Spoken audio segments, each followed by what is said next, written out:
Nakkaş etmiş yüzünden bir ay, asmanın ay hem bolmaz ona tay. Bir lehza beraysan kucağından cay.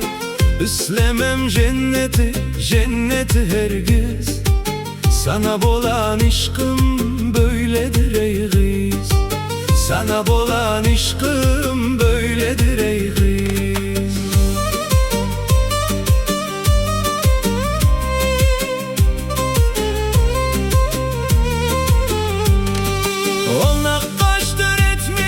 Yüzünden bir ay, asmanın ay hem bolmaz ona tay. Bir lehza beraysan kucağından cay. İstemem cenneti, cenneti hergiz. Sana bolan işkım böyledir ey kız. Aşıklar ah çekse titrermiş cihan. Yönemen derdimden ağlar asman. Men kimin yansatı işktan bir insan. Bu işkin yolundan ötmezdi hergiz. Sana bolan işkim böyledir ey kız. Men kimin yansatı işktan bir insan. Bu işkin yolundan ötmezdi hergiz. Sana bolan işkim böyledir ey kız.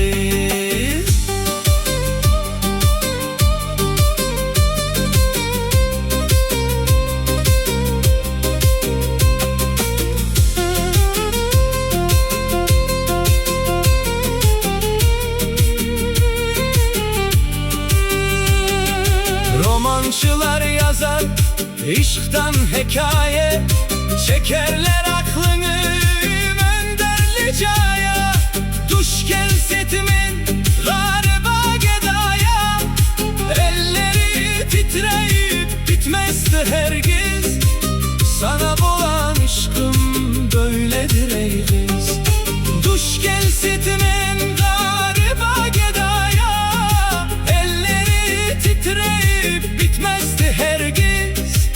Sana bolan işkım böyledir ey kız.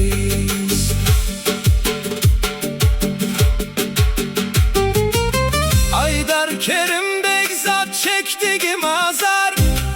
İşk elimden tutup eyledi bazar. Ol Mecnun halıma salsatı nazar. Leyli'nin adını tutmazdı hergiz.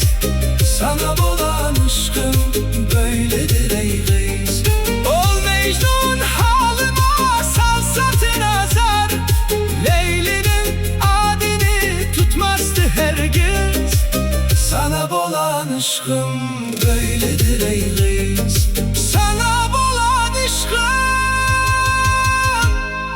böyledir ey kız. Sana bolan işkım böyledir ey kız.